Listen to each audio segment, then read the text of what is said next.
Talk, it's time for my next chat author interview with the amazing Croatian and multilingualist Daniel, who I've known on TikTok for quite some time. So I hope you will come and join me. And we were going to talk all things bookish. Let me see if he's available and I will invite him along. Hopefully he'll be along soon.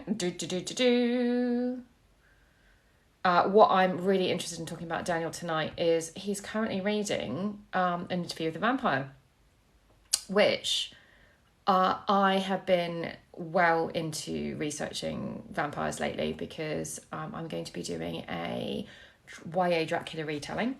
And I've been posting on TikTok a lot about whether people would like to have their vampires angsty or sparkly or dark and murderous. So let me know in the comments what you think. Right, I've invited Daniel. Hopefully he'll pop in. There he is. How you doing? Look at your crown. I love it. Woo! Is it good? It is awesome. How does it look? You look very kingly and very Thank you. royal. Thank you. I'm very proud. I do have a paper one myself. Hang on a second. I'll grab it. Okay, let me see. Yeah. Before I got my first crown, I also made myself a paper one. So there you go. There you go. I know when we're waiting for our crowns. It's a little bit bigger than mine, but yeah, I went the kids' construction paper, I went all in there. So there we go. Yeah. Excellent. Well, my wife did it for me, so. Can you describe the crown that you're going to have, or are you going to leave it as a surprise for us? It's like it looks gold, and it's a little bit, I think it's a little bit, it's not as high as this one. It's a little bit shorter. Okay. And it has some things on top. Like I just saw the picture, and I was so looking forward to it because I ordered it on the 9th. I was like, I have enough time because it arrived on the 13th. They tried to deliver it on the 13th, and since the 13th they've been trying to deliver it without success, and now they lost it. Now they're asking me to describe the package to them and everything. I don't know what the package looks like. No. Like, how could I describe it to you? And they should have probably they lost number it. It wasn't expensive. Oh, that's annoying. And it's probably they do, but they can't find it. So not cool. Yeah. So not cool. Strange. So is this like? Is it like a manly crown, or is it like a tiara crown? I think so. Yeah. Yeah. No, it's a manly crown. It looks kind of heavy. Maybe it's not. Yeah. Yeah. Yeah. Good. I like to see some manly crowns. That's good. Right. So Daniel, we have known each other on BookTok for a while, and I've been watching a few of your videos. And give us a little introduction into you, for people here who may not know who you are and what you're all about. Give us a pitch. So I'm a teacher by profession, and an English teacher by profession. Yeah. And here in Dublin, Ireland, Croatian by nationality, and and writing in my spare time. I recently moved into a new place, so I haven't been on TikTok recently, the last couple of weeks, or writing because I've been busy with the move and everything. Yeah. But now I'm getting back to it. So yeah. So I think you're selling yourself a bit short here. One of the things I discovered about you is that you speak lots of languages. And wow. I mean, when I listened to you, I was never quite sure where you were from, because I think a lot of Europeans learn English with an American accent, but it's not quite American. But there's definitely a few Irish words in there as well. Maybe you picked off since you've been living there. Maybe, yeah. But when did you first learn English then? When I was living in Croatia, and in Croatia we don't dub movies or anything, so I just picked up the American accent from all the American movies and songs. Yeah. And that's how it started. When I was 6, 7 already, I started picking it up. I think it's incredible that you speak so many languages, and I think those of us who were born speaking English, it's incredibly lazy of us to complain about. Well, you don't. I think you don't have the the need, because English is so so widely spoken. You don't have a need to speak any other language, and I did. So I was having this conversation with my son yesterday. So he's 13 and he's learning Italian. And he was like, Okay. he's very studious. He likes to learn, but he's like, I don't love languages. And I said, well, just be thankful you're British and everyone else has to learn your Yeah. language. Yeah. That's it. That's it. Yeah, like That's right. exactly. But I don't know. I've always had a love for languages, and I pick them up easily.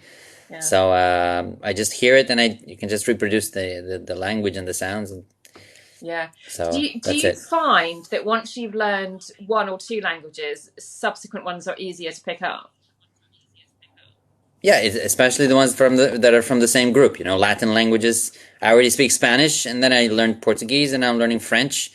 And Italian would probably be the easiest. Just Romanian is very weird. It's a combination of Italian and Portuguese. Is it? And it also belongs to Latin languages. Yeah. So Wow. I'm not really attracted to Romanian at the moment, but you know. No. And then all these other languages that are like Croatian is a Slavic language. Yeah. So I can understand bits of Polish and Russian. They're all Slavic Right. languages, you know. See, I always thought Romanian was Slavic, but that's wrong of me to assume that. No. Yeah, because Yeah. I really want to go on a trip there. Really, because I'm researching Dracula. So I said to my husband, Oh, okay. fancy going to Romania? And he's like, yeah, not really. It's like, It really sounds very much like Italian. Yeah. right. Oh, right. That, okay. Yeah. Wow. Now Yeah. I know. That's incredible. Okay. So Book Talk. Talk to me about Book Talk and TikTok and how you discovered it. How long have you been here? I think it was at the end of last year. Yeah. At the end of last year when I think it was advertised on SPF Community that they were gonna they were gonna start the free course or something. It was in December. Yeah. And that's how I got into it and I started. I've been only for 5 months there. Yeah. I didn't realize you were an SPF I got into it. guy. That makes sense. Yeah. There was an influx of people from SPF coming, wasn't there? Yeah. Yeah. Yeah. Good. And I got into it and I was like, TikTok was my wife's thing. She was always on TikTok and I was like, oh my God, these songs, all the songs always the same and everything. I was bored. But then when I discovered Book Talk, I became even worse than her. Yeah. So, I totally agree with you. I feel like I'm worse than my kids. So I've got a 15-year-old, a 13-year-old, and an 8-year-old. Oh, 9-year-old. He's 9 now. So they're all obsessed with TikTok. And I thought it was just one of these stupid things that people doing pranks and being ridiculous and so I would just be like, dancing. I would laugh, but I wasn't like, going to embrace TikTok. But I had been struggling with Facebook ads and Amazon ads and all this kind of thing. So I was thinking, do you know what? My audience aren't on Facebook. Why am I trying to do Facebook advertising? And I thought, where are my audience? And I'm looking at my kids thinking, I write YA. That's where my audience are. They're on TikTok. So I didn't actually know Book Talk existed. I went and kind of stumbled on it myself. But now, I think my attention span is worse than the goldfish. It's worse than my children because I am constantly, scrolling. It's awful. Yeah. It's awful. Definitely made a difference. I'm just like, if you're not grabbing me within the first 5 seconds, I'm like, woohoo. Oh. So what does your household look like? All four of you scrolling on TikTok, you and your kids. Well, yeah, exactly. I mean, they still come and share their funny stuff with me, and then I show them like when I make a book aesthetic or something like that, and it will take me hours because these things do. And they'll be like, yeah, it's good, yeah, Then, but none of them read. Do they like to read? So they don't like the videos and stuff. Yeah, they do. They do the ones I do. I don't think they pay much attention to my talking stuff. They just roll their eyes and going, "Oh, Mum's being embarrassing again," that kind of thing. So yeah, but there you go. Yeah. So what do you think of the Book Talk community? What's like your favourite part of the Book Talk community? No, the sharing. How we're all basically borrowing ideas from each other. Yeah. It's great that you can just, I like this idea. I'm just gonna save the sound or absolutely the idea or whatever. Yeah. So I got a bunch of great ideas from Jason Doreau, right? Yeah. He makes a bunch of great videos, and I did a couple of duets with him as well. So stitches and everything. So yeah.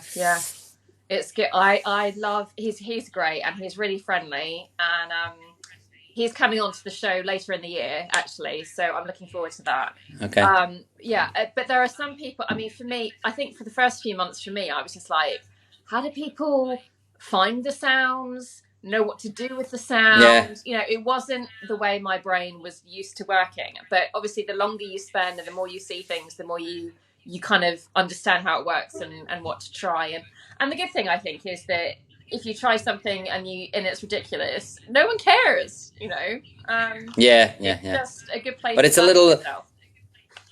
it's a little overwhelming, following the TikTok group on Facebook and everything, and all these constant dilemmas, business account or and you can't follow it all. You have to decide. I decided on a business account because I want to go one day with the advertising and everything. But you can't use the sounds and so on. It's a little bit overwhelming. Yeah. To start, it is. And I think, and anything within the SPF community and all of that. I mean, there are so many members now that you just, it's a great place to learn and to get opinions, but ultimately you've got to try and decide for yourself. And, I enrolled in the advertising for authors course and still can't make head nor tails of it. Yeah. I've tried so many times. And I think Mark was exceptionally lucky to publish when he published, to do the advertising when he did, to write in the genre that he did. I think there are so many factors, and it's not one shoe fits all. So I don't know. I go back and I watch the courses from time to time, and I try again. But I don't know. It's different for everyone, I think, and I think genre is quite important. But who knows? It's individual, yeah. Yeah. For example, I think romance is doing really well on Book Talk. Yeah. And for me, it's very difficult to find horror writers. There are some, but not as many as romance writers.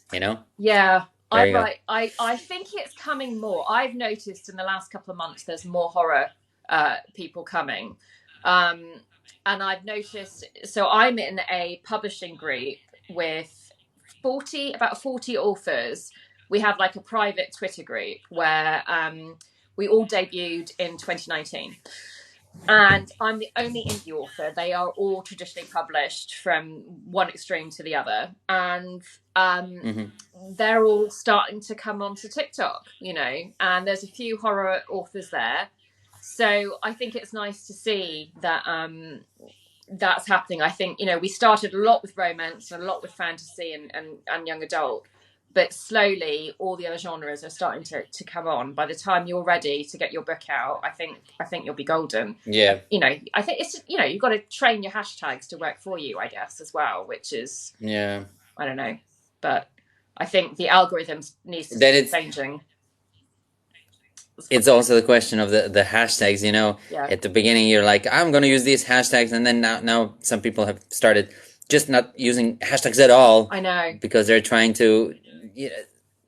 Nobody knows the exact answer. Nobody knows the truth. That's the problem with the advice. It's like, they're saying stuff your hashtags, or don't stuff your hashtags. Don't use more than 3. Yeah. Only use niche things. No, only use why things. Only, and you're just like.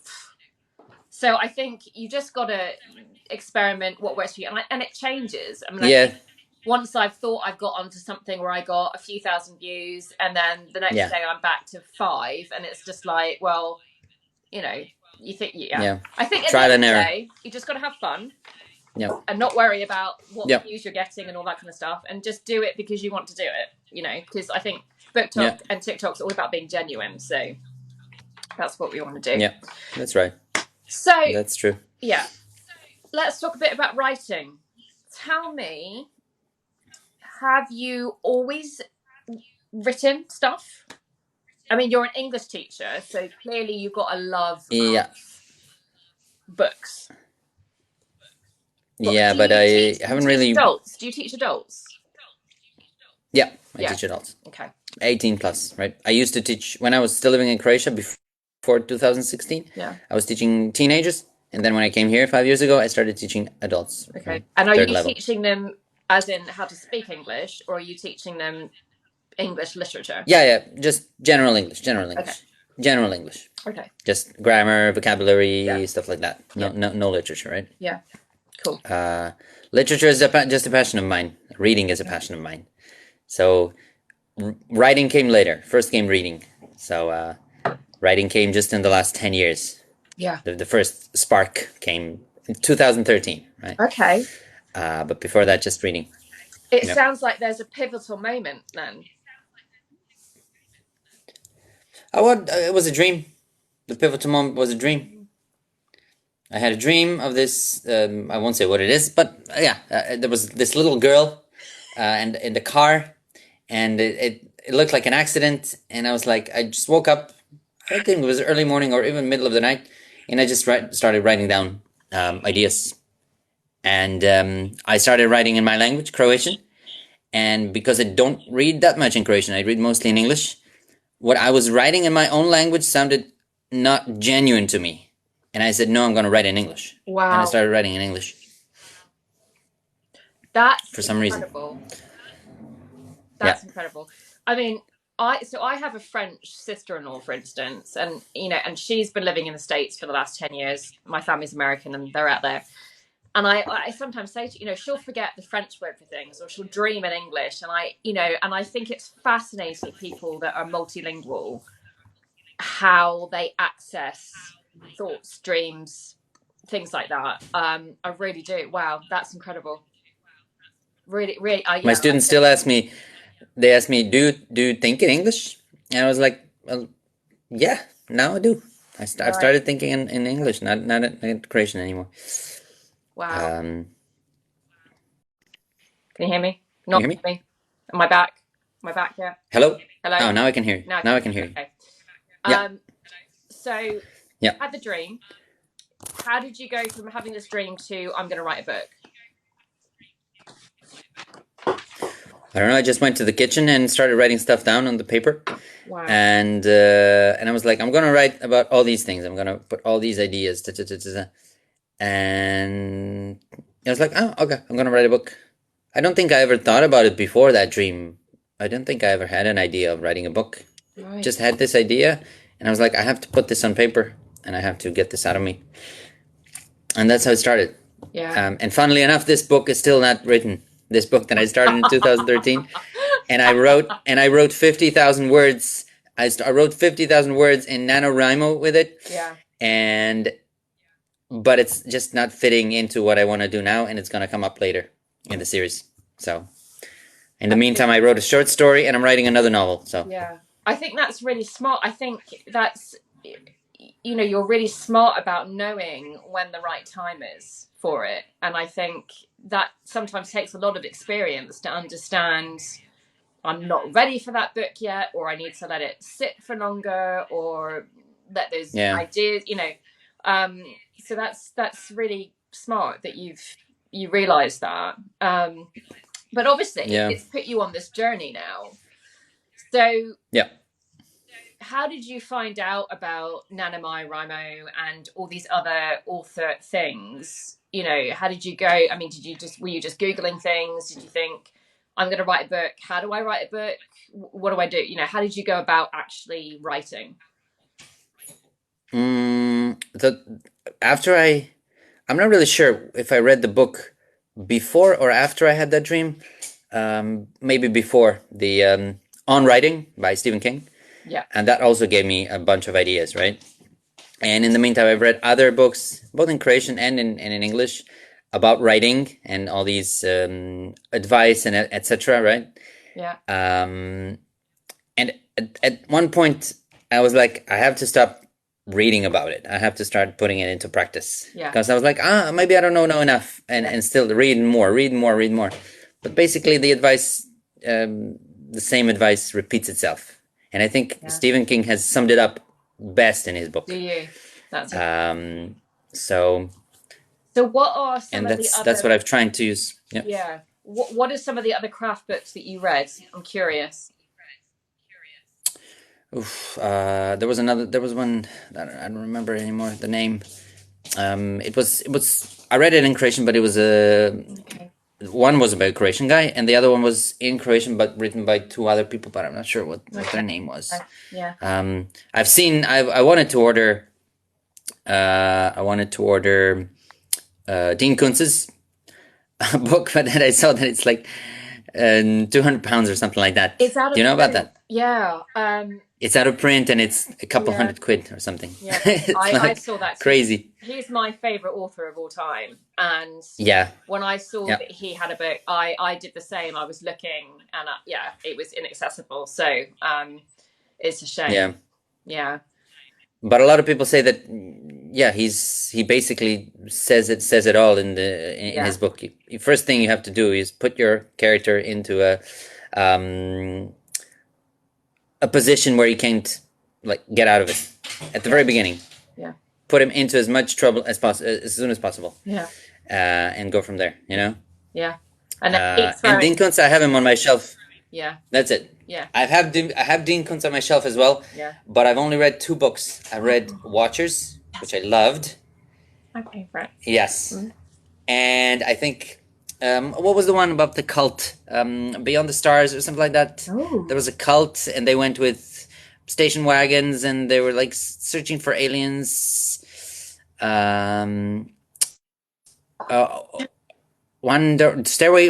Doorway Heaven, Stairway to Heaven, something like that. There was a Stairway to Heaven. I've forgotten now. I've forgotten half of them. I should just go back and read. There was something like that. Yeah. Yeah. Yeah. Yeah. Watchers. But I have the Yeah. I have Brother Odd as well, the series, and I have Frankenstein, but I haven't read them yet. I haven't read. I think I've only read the first Frankenstein, and I think I've read 3 of the Odd series. I do like the Odd Brother Odd. I think he obviously really loved that character, and I do too. Yeah. I think it's really good. And there was a movie which I only happened on I think last year, and I was like, oh. And Watchers, for me, that was the first Dean Koontz book I ever read. I was 11, and I fell in love with it. And to be honest, I was living in California at the time, in the next town to where Dean Koontz actually lives. So the way he describes things, I knew where he was talking about. So it really brought that home to me, and that book holds a special place in my heart, as do all of his books, to be honest. There's not many that I haven't gotten on with. So yeah, I think he's taught me that I wanted to be a horror author, or a tension or suspense, but also he's taught me everything about tension and suspense and pace, just by absorbing that. So yeah, it's incredible. Yeah. So do you me that was Stephen King, right? Right. So you're more Stephen King than Koontz. Yeah. Yeah. Yeah. I've read a lot of Stephen King. But I have to get into Dean Koontz more, so. Right. I see. I didn't always love Stephen King. Some of his books I loved, like Salem's Lot, I thought was just amazing. I loved The Stand. Other things like Gerald's Game, I was like, did not compute at all. Yeah, Stephen King's very hit and miss with me. I love like The Shining and Doctor Sleep, but I think the middle period, not so much. And saying that, I tried to read The Institute lately. Have you read The Institute? Yeah, I haven't yet. No. You haven't yet, and I couldn't get through. I mean, I haven't given up, but I've put it down for now, and I'm probably 2/3, 3/4 of the way through it, but I just felt it had all the right ingredients, but the execution wasn't what I wanted it to be. So it's probably personal, but who knows? Yeah. No, I love. Well, some of his books have been hit or miss for me as well. Like The Dead Zone, I didn't really like it that much. Right. But Pet Sematary, I loved. Yeah. Pet Sematary was so scary. Yeah, I don't think I've met. And now I'm going through it. I still haven't finished.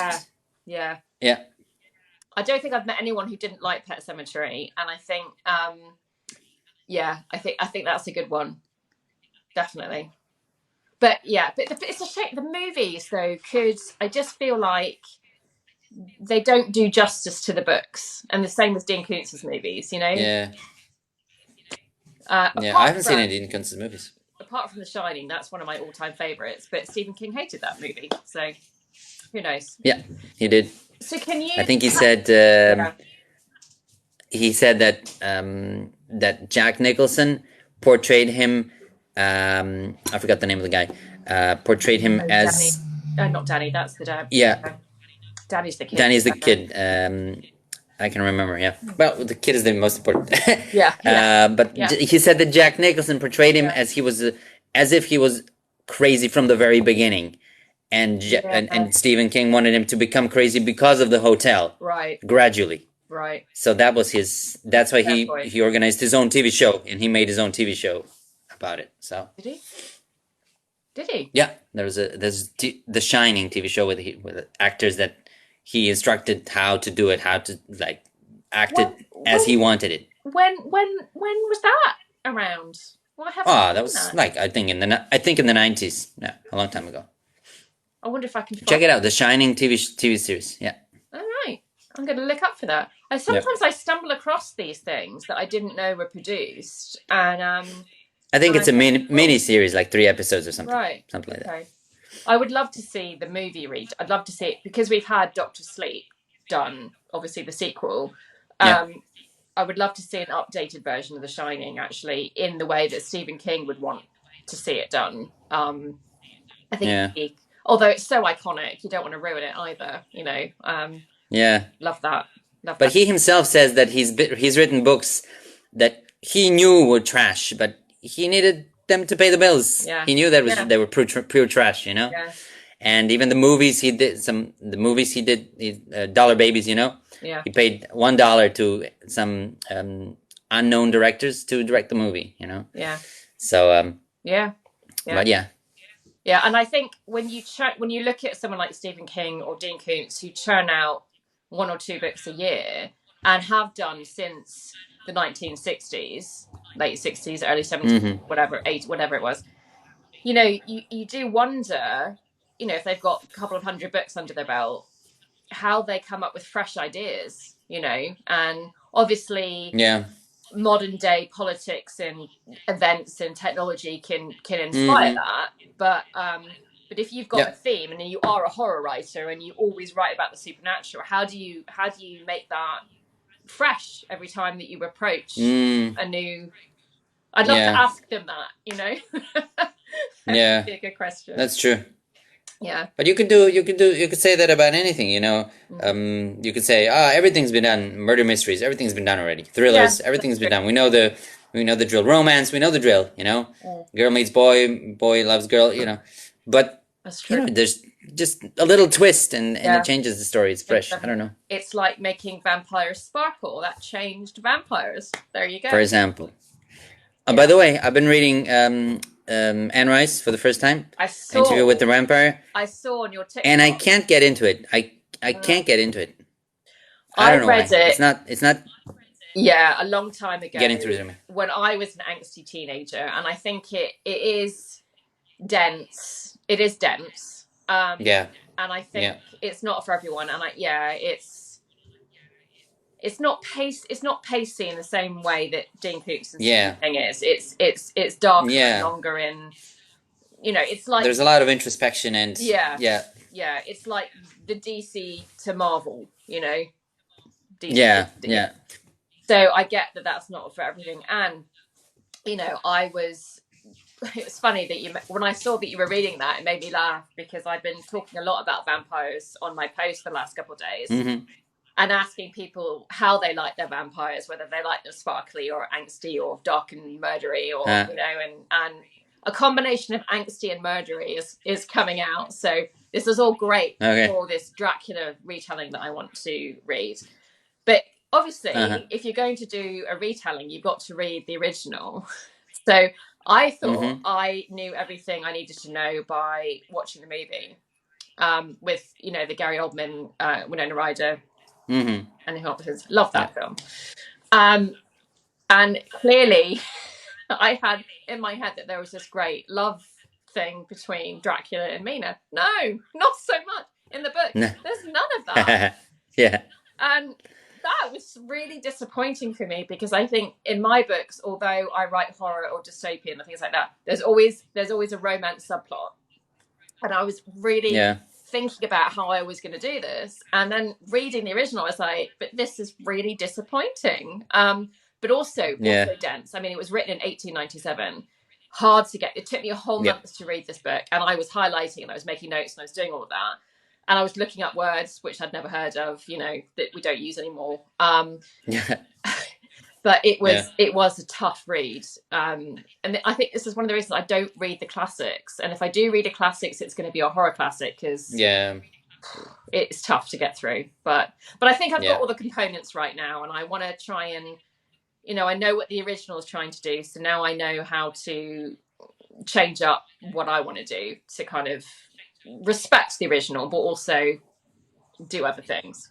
But I think the problem is Yeah. times have changed. Well, that's true. Times have changed. Nowadays we have so much going on, and so many. You got the internet, you got the TikTok, you got all this media around you. Yeah. 200 years ago, they didn't have so much stuff. They could read. Yeah. Nowadays, fast pace of life. That's true. And classics, it's very difficult. I tried to read them as well. Like I want to read, like, for example, Wuthering Heights. I want to read all the classics. Not the other one that's very famous, not Wuthering Heights, but the other one, also about emancipation. What's the name? Oh, I think it's also one of the Bronte sisters. Yeah. Northanger Abbey, maybe. I'm not sure. Yeah. But maybe it's gonna be difficult. I don't know. I think. Or Tess of the D'Urbervilles, I think. It's Tess of the D'Urbervilles. I loved that as a child. I'm sure if I went back to read that now, I wouldn't like it quite so much. And I did English, so I don't know if I don't know what the structure of school is in Croatia, but here we have 3 subjects we do for the last 2 years of high school, and English literature was one of the subjects. And we did Jane Austen, and I quickly realised I was not a Jane Austen fan, but I loved Shakespeare. So, for instance, I've written a series that is a Romeo and Juliet retelling, but it's with mermaids and etc. So, Shakespeare, I am heavily influenced by Shakespeare, but the classics, I felt like, because I'm an author and I like English and I like books, I ought to like the classics. So it took me a long time to try and say to myself, actually, I'm not a classics girl. Yeah. Forgive myself that, I will try. Like, I'd read War of the Worlds and I really enjoyed that because I am a sci-fi horror person. So I will try the genre classics, but I'm not a Jane. I love Jane Austen movies, but I'm not into the books so much. So I think once you let that go, I don't know, life is easier maybe. I also think something is wrong with me when I don't like some of the books that everybody likes. For example, The Time Machine didn't really do it for me. I don't know. For example, but I loved War of the Worlds. I loved the. I liked it too. The all the radio, all the paranoia and everything. I read it and I listened to the show. It's great. But The Time Machine, I don't know. I think just like the Interview with the Vampire. Yeah, I mean, for me, War of the Worlds, it's set in my hometown where I live, so that made it extra special reading about the whole local area. And so our town, we have monuments to H.G. Wells. It's really cool. But with The Time Machine, and I think any book that does time or dreams, it's hard to clarify your rules. And I think unless you can clearly define, it's like doing a magic system, I guess. Unless you can really clearly define what your system is and that the reader can envision that and know all the rules, that's why I think it can be you've got to really be able to picture yourself there. Otherwise it's it's boring. And it's also a bit archaic, the language and everything, so I couldn't really get into it. No, that doesn't help. What's the name of the city? What's the name of the town? So I'm in Woking. Yeah. So I remember. It's Woking. And then there's West Byfleet and Purford, and we've got all these towns around. And the Horsell, the Sandpits is like the woods a mile down the road. So all of that is right where I live, which is it's just fun. It's really good. It's neat. Whereabouts in the UK is it? So we are about 25 miles southwest of London. So do you know Guildford? Okay. Guildford's probably is a town not so much more famous. What else have we known? Ascot. where the Ascot race is. We're about 20 minutes Okay. from there. Okay. Yeah. So it's about 20 minutes from Ascot. Okay. Yeah. So it's not far from there. Yeah, Ascot's probably the best way to go. I was just in the UK. I was just in the UK last month. I went to Sheffield for the World Snooker Championship. So I went to Sheffield, and I went to Manchester. Wow. And before that, I went to Liverpool. I went to London once for a couple of days with my wife. Yeah. During the pandemic in 2021 last year. Wow. Or 2020. I bet it was quiet. But yeah. Yeah. It was quiet, yeah. Yeah. So you mentioned this. Okay, you mentioned your dream and the book that you wrote and haven't finished. A short story, and you're working on something else. What can you tell us about what you're working on at the moment? Yeah, so the short story, I was still working on that book on and off. The first one, I kind of got out of it, got into it, and I moved to another country, and then everything stopped, and I had to adapt and everything. Then I had another dream, and that's how I wrote the short story, based on this other dream. And that's how I said, okay, so this idea that I had at first, I have to put that, I need to pause that and start with this series, and then maybe connect this one at a later stage, Yeah. So the short story came from another dream, and this short story is finished, but my editor advised me not to release it yet until I'm almost ready to release the book that's going to follow the. Obviously, this is going to be free, perma-free. The first one is going to be a magnet. Yeah. But not to release it until I have the actual book almost ready. Yeah. So as not to tease the readers for months with emails and stuff. Yeah. So yeah, and I'm 10,000 words into this first one. Okay. It's been edited already, the first 10,000 words. Okay. So. Okay. And what can you tell us? 8 times more. Yeah. So the short story, is horror, paranormal, dystopian, and this book is also going to be. It's going to be not so much horror as kind of Stephen King meets Game of Thrones, dystopian stuff. So there's a little bit of horror, but there's more like the world has been erased. Start from the beginning. Wow. New world, dystopian, with elements of Game of Thrones kind of thing, and also horror. Incredible. So yeah. That Stephen King meets Game of Thrones. I mean, I think you had me there. That is like the best mashup I could possibly think of. I love Game of Thrones. I'm such a Game of Thrones girl. Yeah. Wow, that's we're still waiting. We're still waiting for the 2 final books. I don't know how long we're gonna wait, because Martin has been postponing the release for years now. Yeah. But I just started reading the prequels. Have you read the prequels? The Night of the Seven Kingdoms? No. The 3 novellas? So, I haven't. I'm reading that now. I've obviously watched the series. I've watched the series, all of them, 3 times. And then I had the first book. I hadn't read the book. I had the first book. And a friend of mine kept saying to me, you've got to read the books because there's so much extra stuff in it that doesn't make it into the series. Mm-hmm. I thought, I really want to do that. But these books are, So I decided to listen to it on Audible instead, and best decision ever. Even though it was 30 hours, and that's just the one. I really enjoyed the narration. I really enjoyed that. So I think I'm going to listen to the rest of them on Audible, because that's a lot of effort to read that, because I do want to know how he handles the rest of the series. And I did see that he had the prequel out. So I don't know whether to read that next or wait to the end. And then also, obviously, I'm very excited about the new series. You can wait. Okay. I'm very excited about the new series in August coming on TV. Oh, they're making a new series, right? Yeah, it's out in August. It's the House of Dragons. So it's about the Targaryens. Oh, yeah. Okay. So that's coming out. So this is like, the prequel is like the beginning, like 100 years before the events of Game of Thrones. Okay. Yeah, I think I could just live. But yeah, I love the books. Worlds. So who's your favourite character in Game of Thrones? Can you name just one? Game of Thrones? Tyrion. Yeah. I'd say Tyrion. Yeah. Yeah. I love Tyrion. He's the best. He he drinks and he knows things. Yeah, Yeah. I know. And that's an t-shirt. And I say that, like, the kids will say to me, how do you know that? I say, I drink wine and I know things, you know. Yeah. I use it all the time. It's brilliant. Yeah.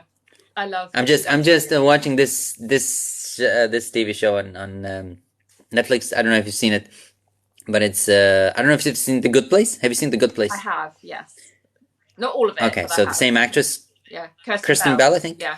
She's in the woman in the house from the woman in the house, Door to the across from the Yeah. window. Yeah, I yeah, haven't yeah. seen And it, she but drinks wine all the time. So Right. you reminded me. She drinks wine all the time. Right. She has like I like her. 1,000 quirks. Yeah, and I loved her when she did Veronica Mars. And did you watch the series The Heroes, which she was in later? Heroes, I loved. Which one? Heroes. So it was about people who No, had. no, I haven't. Oh, I think you might like this. Who had these. How did they get them? They had spontaneous superpowers. So one would never die and she couldn't feel pain. She could throw herself off a bridge and she was a cheerleader. And the catchphrase was "Save the cheerleader, save the world." And it's great. It's right up your street, actually, I think. And there's 5 seasons, I think. So yeah, it's brilliant. Really, really good. Okay. Yeah, check that one out. Check that out. So, can you tell us anything about the main character in your book that you're writing? The main character is Irish, and he is kind of very conflicted, kind of depressed, almost suicidal. Yeah. And so he's going to need the other characters in the book to get him out of that stage and this depression. Good. He thinks he's responsible for everything that happened to the world. Okay. And obviously he's going to need a sidekick to dissuade him. Yeah. My editor tells me it's really suspenseful and really like Good. I would buy your book and I would definitely read your magnet. So I don't know. We'll see. Need to hear. Yeah. So you read all these crap books. You know, how did you go about plotting out your novel? Did you use a particular method? Did you just go by instinct? How did you approach that first kind of stage? The one that I started in 2013, I was writing it without any plan or anything. Okay. Only when I started with SPF Community, I found out the name for that. Pantsing or discovery writers, as we say. Yeah. And then I started outlining because especially my editor told me there's going to be a bunch of problems for me and for you if you finish it without a plan, without an outline. There's going to be a bunch of, problems with the developmental, in the developmental side. So I started plotting and I outlined the whole novel and it took me like 2 months to outline this new one. Yeah. So I outlined every scene. Are you glad that you did that? Yeah, because it still leaves me room to pants inside these scenes, but I have a general idea and a general developmental arc, and for each character and so on. So yeah, I'm going to be doing it from now. Yeah, definitely. Even though it takes time, it does, and I think you don't necessarily know everything when you're outlining. Yeah. And when I'm outlining and I know I can feel the edges of something that I'm not sure about, but I can't put my finger on it. And you just, so I think you outline as much as you can and then you write and then you think, because I started out my first novel, I wrote 4 sentences and that was my outline. I thought I was plotting, that book is in a drawer, It'll never see the light of day. Well, Stephen King is a famous pantser, for example. Yeah. But then they tell him, but that's why your endings are so bad always, because you don't outline. So, I don't know. Yeah, yeah. But it's true what he said. He lets the characters guide him. Yeah. That's also a good idea. I always think that's a really good sign, because I use a spreadsheet and I will plot. I don't get the people that use Post-its and move scenes around in the serial killer board. I'm not that extreme. I admire it, but I don't know enough. when I'm plotting to be able to do that. Yeah. So I like you say, I like my characters to be able to take control. And when they do take control, for me, that's a sign of the book coming to life, that I've done the right thing, that they are now making decisions that make sense for them rather than what I necessarily thought they might do or want them to do. So it's almost like a spiritual thing, you know. So I love it. I love it when that happens. And so I think plot, but leave room for change and see what happens. Definitely. Yeah. Yeah. Definitely. Yeah. It's the way to go. Have you got a plan for when you want to finish this book or have it published, or are you going to pursue self-publishing, or are you going to go the traditional route? No, I'm gonna go to self-publishing, definitely. Because I've heard so many, you know, the trad publishing. First of all, it's very difficult to get a deal if you're a no name. Second of all, even if you get the deal, it's so difficult. They have all the rights. You have no say in anything. You have no say in the cover. You can't change anything. You can't even release the next book before a certain amount of time passes. So I think it's not worth it. Yeah. So I'm just gonna go the self-publishing route, and that's it. Yeah, I love. Have you ever tried trad or? Yeah, well, I have an agent, and okay. I'm actually on my third agent, so. Okay. Yeah, I've been around the block a few times. So my first book, I wrote, and this was before I knew much. I had done a couple of courses. I wrote, I queried. I didn't even know what a query letter was. I found this agent in Ireland who was actually Ireland's super agent, but she has no social media presence. And she liked the idea of it. So I worked with an editor to improve this book, and then it went out on submission and nobody wanted it. And this was about 2 years after the Hunger Games. It was my dystopian trilogy. No one wanted more dystopian. So I wrote, I think we put out another 3 books with her and nothing. And after 3 years with that agent, I thought, something's not working. And in hindsight, it was me. I didn't know enough. I hadn't learned enough. I wasn't ready. So I went and did a bunch of more courses and reading and learning and all that kind of stuff, and leveled up my writing. And I got my second agent 6 months later, and she took out that same first book, a revision, which I'd already had a small press offer on. None of the bigger publishers nibbled on that. So we went for the small press offer.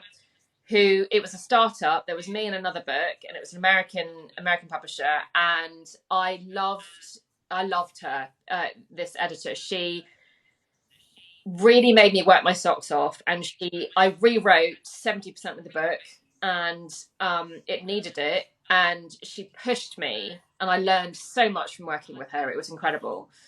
But after that experience, she, you know, I don't know how serious she was about being a publisher. So she said, I'm not going to do this anymore. You can have your rights back. And I was like, so I self-published. I got my rights back and re-self-published that. And then I self-published the next 2 books in the trilogy. And at the same time, I had, you know, I was on Twitter all the time doing all the Pit Mad contests and stuff like that.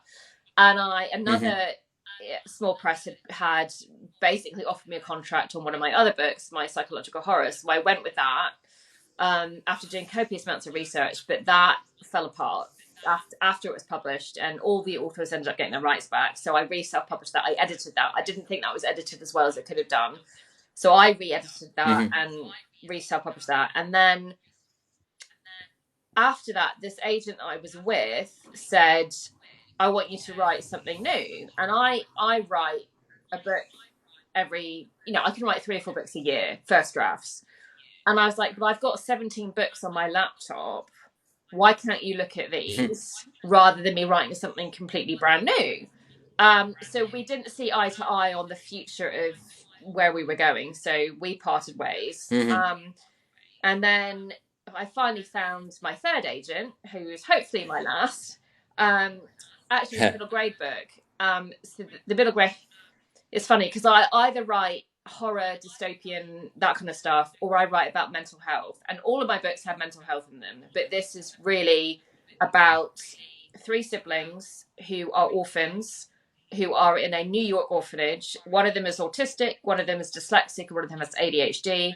And they learn they've got an aunt on the other side of the country, and they basically run away from the orphanage and greyhound across America to find this aunt. And it's about how their diagnoses both help and hinder their journey. And I've got these children. I've got, each one of mine has these diagnoses, and I really just wanted there to be a book out there that these kids who are going through labels or whatever would know that you can still have an adventure, still be strong, and you know all of that stuff. So that's been on sub for a long time. It went out middle of the pandemic, so these things take forever to hear back from. So yeah, we're still waiting to hear from that. But July, we are sending out my YA Cli-Fi novel, which is what I like to call Jaws meets the environment. Okay. Yeah, it's kind of like a sassy 16-year-old eco-activist volunteer who realizes that the trash island that's rocked up off the coast of California isn't just a trash island. It's combined with this genetically algae to become a monster. So Okay. yeah, so it's kind of like Jaws meets the environment. So that we've been editing that for about 18 months. I've had so many rounds of revisions on this book. I think when I first wrote it, I didn't know what it was, and I didn't know who my character was. And that's been apparent by the amount of rewriting I've needed to do to find out who she is. So, and my agent is really tough. She will not send anything out that's not publishable. So that will go out. So we'll see. But in the meantime, I also sold the first book in my Mermaid series to a press in the States, but I haven't been happy with that. So I'm self-publishing the rest of that series. So my agent is held happy for me to go on self-publishing those things while we also pursue the traditional route. So I'm kind of that classic hybrid. We'll see what happens. Yeah. So that was a really long. Yeah, I've heard that the hybrid is also very good. Yeah. Yeah. I think I've heard that hybrid is pretty. I think pretty good way to go. What I want, because as much as I love to have the control and to self-publish and to choose all of that, I really do enjoy that. I also want to have that big publisher and have that marketing budget behind me and have that clout of getting into bookshops and things like that that is so much harder to do when you're a self-published author. So I'm hoping that that's the way forward, but who knows? Who knows? Everyone's even if I got published traditionally, it's gonna be with a smaller publisher. Obviously not with the big five. Yeah. But I will see. I don't know. First to get it published anyway. Yeah. Whichever way. But there are these stories that, for instance, A.K. Mulford, I don't know if you follow her on TikTok. So she released The High Mountain Court. She's now been picked up by Harper Voyager. Yeah. Yeah. So these things happen. And I think BookTok really has that power. There's been a few authors who've been given deals before they've even published anything, just by having the following, talking in the. So I just think publishing is changing, the influence is changing, and I think just grasp those opportunities, because you never know what's going to happen. I don't even know which authors became famous because of BookTok, or were they famous before? For example, Sarah J. Maas, Colleen Hoover, they're big on BookTok, but I'm not sure if they were famous before even, or they blew up because of BookTok. I think those two particular, I think, were big before, but they became much bigger. Okay. Much bigger. And to be honest, Sarah J. Maas, I think she gets a split opinion from what I've seen on BookTok, because J.K. Rowling, people may love her books, but some of she's seen as problematic. So I haven't read her books, so I can't comment. I don't know at all. Okay. But problematic as a person or problematic as an author? I think I think maybe I'm not sure actually. Maybe someone watching could say in the comments if they know. I think her maybe personal views that go into her books. Okay. Not entirely sure actually. I'd have to look that up to not speak out. Yeah. So yeah. There we go. Right, so you were worried about us talking for an hour, but do you know what? I haven't even gotten through half my questions. Yeah, So, yeah, yeah. yeah. Right, I'm going to give you Time ran away with yeah, us. my super fun questions. Okay, Okay, as a writer, what would you choose as your spirit animal? dog. Ah, Yeah, you have a dog, don't you? I have one. So A black yeah, fluffy thing. Yeah. black fluffy blind dog. Yeah. Yeah. Oh, bless, bless. Yeah. Do you know? No one's actually That's said what dog. everybody. That's what everybody says here in Ireland when they tell them when I'm walking the dog and I tell them if she's blind. Oh, bless her. Oh, they all say, Yeah. "Oh, bless her." It's a common expression, isn't it? Yeah. Yeah. Yeah. So Okay. dog, yeah, definitely. Dog. Yeah. Do you know? Not many people actually. I think I've had one other person say dog, but we get a lot of unusual things. Actually, it's. I was speaking to Derek Bourne last week, and obviously he chose a bearded dragon because he has a bearded dragon and he writes about dinosaurs. So Oh, fair enough. okay. You know, fair enough. Yeah. Yeah. Okay. If you could only eat one meal and drink one drink for the rest of your life, it doesn't have to be healthy, what would it be?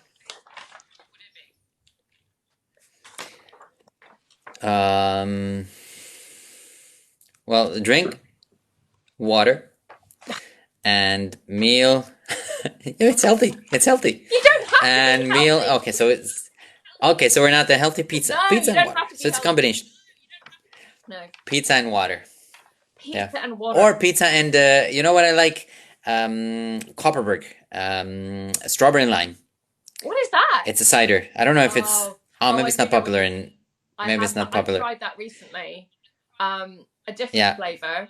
It wasn't that one. I've tried that recently. A friend of mine introduced me to that. It was quite nice. Yeah. There's also mixed fruit, maybe mixed Yeah.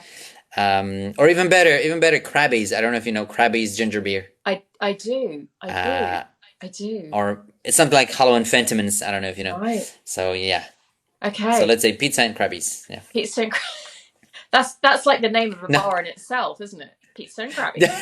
I know. Brilliant. Okay. What is your favorite color? Red. Red for being dangerous. Yeah. I like it. Yeah. Fiery. Yeah. But I'm wearing blue. You're wearing blue. Yeah. That's all right. I like Yeah. red and blue. I struggle to choose Yeah. like Superman colors, red and blue. You know. Yeah. It's hard. It's hard. That's it. Okay. Yeah. Marvel or DC? I'm not even. I haven't even watched all of the shows, but I started with DC. I started with Batman and Superman. Yeah. I haven't really gotten into Marvel yet, so I'll say DC for now. Wow.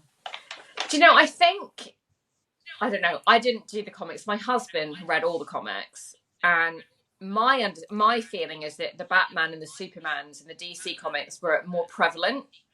But I don't know. Spider-Man's always been my favorite, so I'm always going to be firmly a Marvel girl. But yeah, DC. I still have to get into all of it, you know, all of the movies and all the because Batman and Superman is the only ones that I've really gotten into. Right. All the others, not yet. Spider-Man and all the others, and Wonder Woman I've seen, and I've seen Justice, not even Justice League. I haven't seen it, or all the others, Thor, and I haven't seen them. So for me, for now, DC. My son was really into the Flash series. I think there's 4 seasons, which is obviously DC, but that was really good. I think I like the series that DC's do, but their movies are very dark and gritty. Whereas what I like about Marvel, I like the humor, you know, the action. Mm-hmm. Yeah. You know, yeah, but you know, they're both valid, so I'll give you that. It's fine. Okay. Yeah, but I have to watch. I have such a long list of, you know, I have on Disney Plus. They have all the movies on Disney Plus, and I have to watch them. You know. You do. I will. You do. We just watched them all in chronological order as a family. I mean, we'd seen them all anyway. And as soon as there's a new movie, we're right there at the cinema. You know, yeah, we just watched them all. I I have a list of.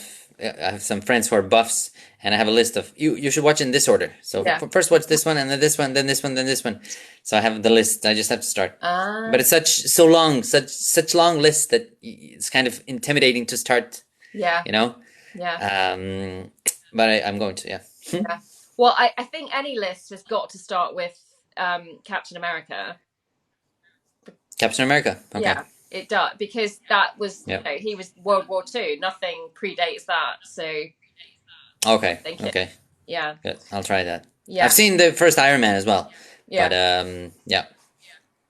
yeah. They've come a Got long way. That was Yeah. yeah. Okay, I've added a new question into this after talking to Okay. Derek last week, but I think it's appropriate for everybody. Okay. Have you got a favorite dinosaur?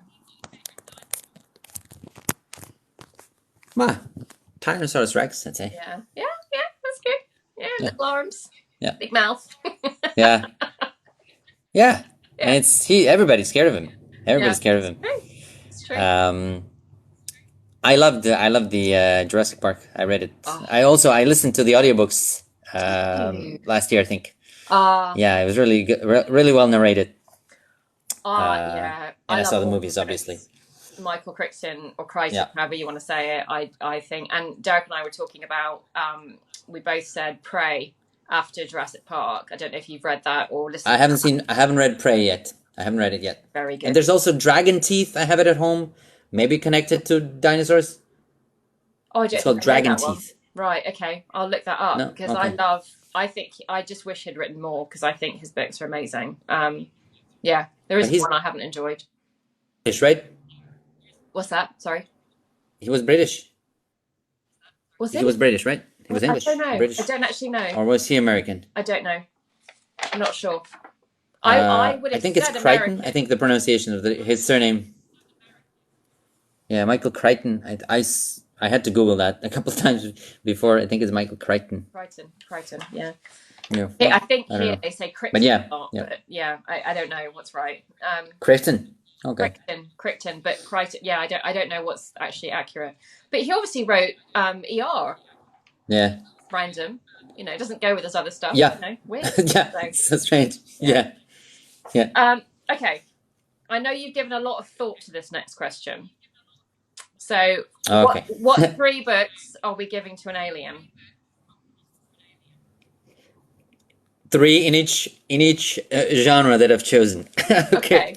3 in each So, genre. I have 3 for thriller and mystery. So let's see if you agree with me. You get extra I actually credit. didn't tell you this. Yeah. I didn't tell you this. I first got into reading because my parents were members of this book club we had in Croatia, and they had these books at home, and I started reading them. Well, one of them was Sidney Sheldon. I'm not proud of that, but Agatha Christie. Agatha Christie got me into reading. Wow. And one of the books that scared me the most, and I was so into it, was And Then There Were None. Mm. So it used to be called 10 Little Niggers, but obviously that's not that's not really a nice politically correct way to say anymore. No. So they changed the name to And Then There Were None. Yeah. Right. And I really love that book. Yeah. Yeah. And Hercule Poirot and everything. I love them. Yeah. And the other 2, The Girl on the Train. Okay. And The Girl with the Dragon Tattoo series. Stieg Larsson is fabulous. So why these 3 books for an alien? What do you think they're going to get out of them? Suspense. A little bit about maybe what the human psyche is like. I don't know. Okay. Maybe. Like it. Yeah. Like it. And also because I like them. So Yeah. I hope they will like it too. There you go. I'm gonna leave fantasy for the end because they're my favorite. Let's say SF. Hyperion, the Hyperion series. Okay. I don't know if you've read it. Yeah. 2000, the Space Odyssey. Space Odyssey. Okay. Starting with 2001, obviously. And I don't know if you read Philip K. Dick. My brother has got me 2 of his books because I was asking about. I have a book. So the first book I ever wrote, this one that's in the drawer, is about 4 different worlds, and the idea is that like an atom in a body, an atom is a or a universe is an atom inside a body, and so on, so on. Okay. Okay. He said to me, "You need to read Philip K. Dick. You'll get some of your understanding from that." My brother's a scientist, so you know. So I said, okay. So they're on my shelf. They're on my TBR. Haven't got round to them yet. But yeah. Okay. But I would say, do androids dream of electric sheep? Yeah, that's it's the book that that gave Blade Runner. Yes. The movie Blade Runner is made after that. Yeah, right? That's right. Dystopia, your favorite? Yeah. 1984. Yeah. George Orwell. Yeah. Lord of the Flies. Yeah. And definitely Fahrenheit 451. Right. I've only read The Burning of the Books and everything. Lord of the Flies, and actually I read that at school, and that is a classic that I did actually really enjoy. I did really enjoy that, but I've yet to read the other 2, and they are on my shelf. Because I do. Yeah. And Ray Bradbury is also. I have some other books that I read by him, and short stories. He's a master of the short story. Yeah, I keep hearing that. Yeah, awesome. No, great choices. I love having things on my existing TBR reconfirmed, and also new. There you go. I think. Oh yeah, that's great. Yeah, and you might. You mentioned some of the horror movies. Yeah. Yeah. I was going to say science fiction, because my son. So I read. Have you read Project Hail Mary by Andy Weir, who did The Martian? Not yet. Okay. No.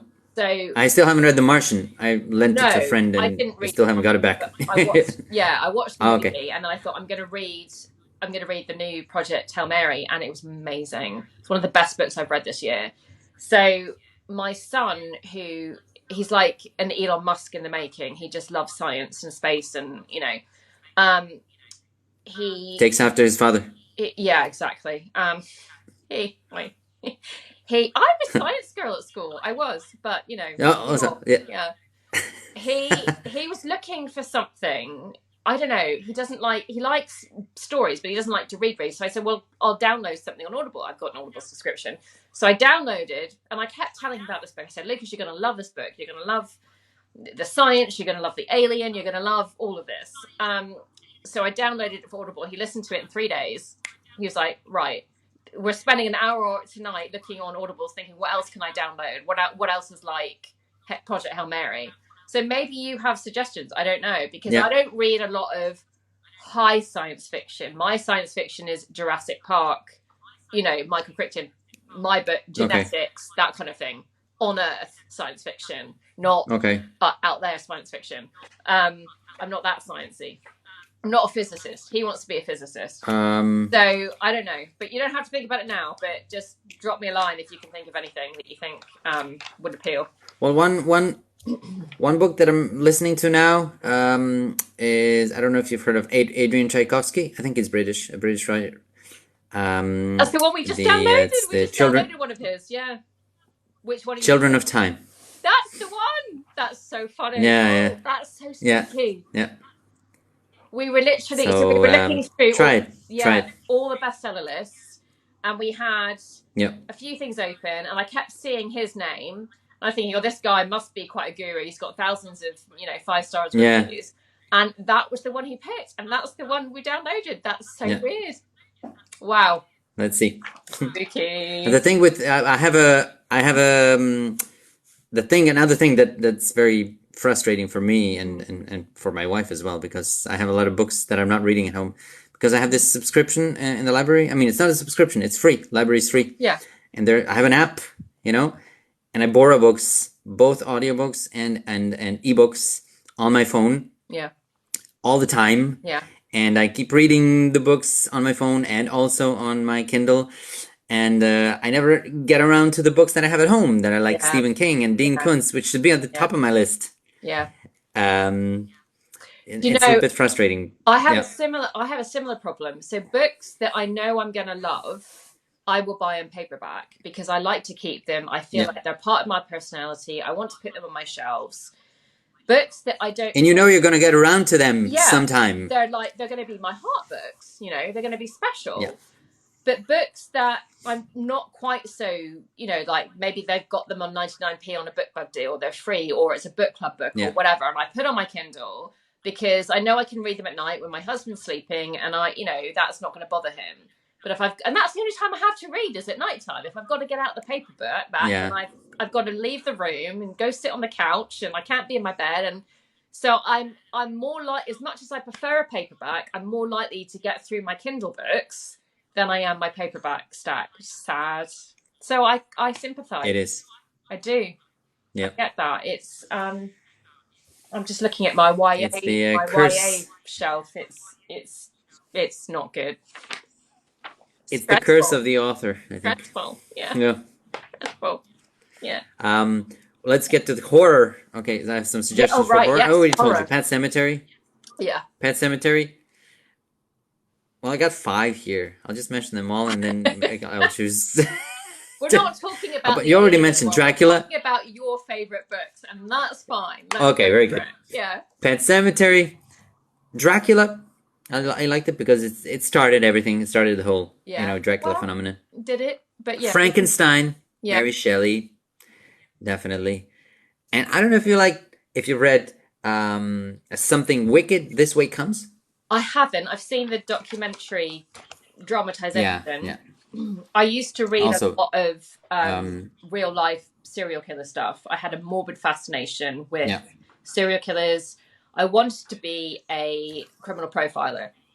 I did psychology at university, and so Broadmoor, which is Britain's most famous criminal insane prison, it was 10 minutes away from where I grew up. And every Monday morning at 10 o'clock, they would sound their alarms, and it was a test to say everything's functioning. So I could hear that from my house because they had speakers that went within like a 10-mile radius or something. I could hear that from my house, and I was just fascinated. And Silence of the Lambs was one of my favorite movies growing up. The criminal mind always fascinated me, about how people would do the things they do, what was in their brain that would make them do that, which is what led me to studying psychology. And I think was also born of my love of horror and trying to understand why good people do bad things, why bad people do bad things, why bad people do good things, and everything in between. So I totally on board with you there. It's my wife is obsessed with all things crime, crime TV shows, crime podcasts, crime YouTube videos. She's obsessed with that. Serial killers especially. Yeah, I think since I've had kids, I've not watched as many real true crime stuff because it's just a bit closer to home, maybe. But I do, the whole thing fascinates me, and I did watch Something Wicked, This Way Comes. I thought that was a really fantastic reenactment, actually. Yeah. Ted Bundy, Son of Sam, Eddie Gaines. Silence of the Lambs is based on Eddie Gaines from Wisconsin. I used to read all these. I used to get encyclopedia books and read about serial killers. Yeah, you look at my I saw Silence of the Lambs. Sorry. I know. I was just going to say, you look at my Netflix profile. My husband will log onto my Netflix profile, and he just looks at me and goes, "What is wrong with you?" I'm like, what? Yeah.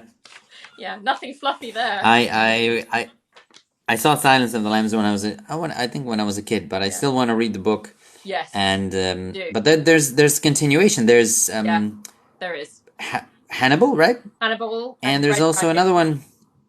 Red Dragon. Yes. Okay. Yeah. I've read them all. And they're all on the app, and I think they're all audiobooks as well. So I don't mind listening to them. No. Yeah. And fantasy. Okay, fantasy. 3 very famous, the best for me fantasy series, and you get to guess them. Go. Okay. Game of Thrones. Okay, number 1. Number 2. Absolute essentials for any fantasy reader and writer. What do you think? Are we talking something classic? Classic. One is a classic. The other one is I don't know. loved by kids and adults alike. like Terry Pratchett, or I don't know. I'm not a Terry. My brother does. I Terry like Pratchett. Terry Pratchett, but yeah, I like him, but it's not on the list. Loved by kids and adult. Oh, Lord of the Rings. Lord of the Rings, and the other one that's The loved Hobbit. by kids The Hobbit. specifically. But sorry, The Hobbit. yeah, okay, Hobbit, Lord of the Rings together, right? Okay. Okay. Okay, but the Avada Kedavra, of course. The what? The what? What? The. The Avada Kedavra. I don't know The that. Avada Kedavra. The boy with the scar Oh, on his Harry forehead. Potter. Okay. Yeah. The Harry Potter, of course. Yeah. Yeah. Yeah. Yeah. Yeah. Yeah. Avada Kedavra is one of the spells that they Yeah. use in Yeah. the book. Yeah. The killing spell, right? Yeah. So yeah, I think these three Yeah. are the fantasy ones. Yeah. Yeah. Yeah. I like that. I like that spectrum. It's good. It's good. Yeah. Excellent. So Yeah. now I just have to, continue with the writing, and Yeah. I was like, I'm gonna write 1,500 words a day, and then I was like, okay, I'm gonna write 1,000 words a day, and then with the move and everything, and then I stopped. And I even had a buddy, I was sending her every day. I wrote 1,000 words. I wrote 1,000 words. Yeah. Like I forgot the name. Buddy, not writing buddy, because she's not writing. She's just checking on me. Like a partner, or beta reader, mentor. Yeah, something like that. Something. Yeah. Yeah. She's like, if you don't write one day, you're gonna, I don't know. Yeah. I told her I'm gonna be punished, but she said, don't punish yourself for that. Yeah. But I should punish myself if I don't write 1,000 words. So I know I have to. But anyway, I think do what works for you, and if you need, if people have different motivations to get them in the chair to write, and if guilt tripping yourself or punishing yourself. How do you do it? I'm driven. For me, it's therapy. And it's an obsession, and I'm not happy unless I'm doing it. And if I don't get to write, then I'm miserable. So there is no hardship for me.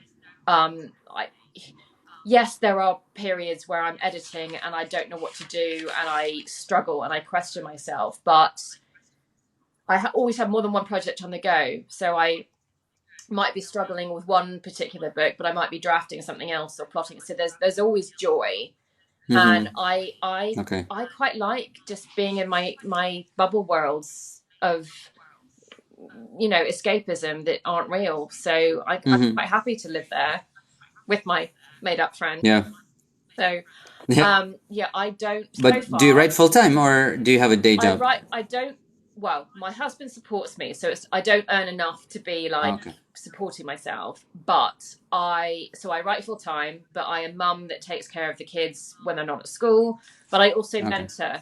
So I work for Write Mentor, who we basically mentor aspiring middle grade, well, all the way from picture book to young adult authors. And I do both middle grade and young adult. So I have monthly clients. I have people that want, can you look at my submission package, or can you look at my whole manuscript? And I'm just about to launch my own editing business, because I've been doing that for 5 years. So I know now how to value myself as an editor and also as a book formatter. So I am planning to launch that business imminently. I can, so that will hopefully help with other things. And because self-publishing is hard, and there are costs. So but I love mentoring. I love working with other authors, and I love not only seeing them grow, but I feel like I learn from their work as well. It's really easy to spot weaknesses in other people's work, and you can think, oh, I do that, I should change that. And it's a really, really wonderful experience, actually. So I love to work with other authors. Yeah. Good. There are different periods for me. There are periods when I have to write and I really enjoying it, and then there are other times where I prefer to read today than to write, for example. I don't know. Yeah. But that's all valid. I mean, reading is part of writing, because I don't think you can, I really don't think you can be a writer unless you read. You really can't, to be honest. I think that's one of the things I'll be quite firm on. And I usually will say to people, well, you do things how you need to do things, but you do need to read. So Yeah. you know, if you take a day or a week or a month That, to read books, that's all helping yeah. you grow, to be honest. So It's writer's fuel. Yeah. yeah, It's our fuel. it absolutely is. Reading. Yeah. But I'll go through stages where I might not read for a month and I'll be binging on Netflix. But to be honest, I'm sitting there and I'm Yeah. dissecting plot and character arcs, and it's still a way to Mm-hmm. look at story structure. So even that's beneficial when you think, you know, when you're being lazy. So that's what I tell myself. Yeah. Yeah. Yeah. All right, Daniel, your No, it's all good. last It's all good. question before you can go for the Okay. evening. Have you Okay. got any talents besides crown making that will help you survive the Hunger Games?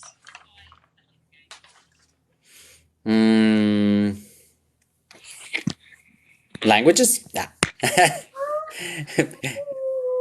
Might be a Maybe stretch. I can communicate. And we can communicate with Yes. different people and maybe Yes. cooperate. Yes. You could form an alliance. Yes. I like that. I like that. Yeah, I think you could. I like that. Actually, I've only read the first book. I've only read the Okay. first book. Well, I And I think have that to gives read you the the. gist, to be honest. Yeah. Yeah. Yeah. Yeah. Because I mean, I've had some people Will I survive? come on and say I can shoot a bow and arrow or something, and I'm like, wow, I'm on your team. Yeah. You know. Yeah, it's. I'm more on the mental side. You Which know, is, yeah. the pen is mightier than the sword, and so on.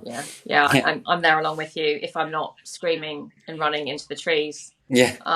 But yeah. Actually, I wanted to tell you, I watched the movie. I watched the first movie. Yeah. It was on Amazon Prime, I think. Yeah.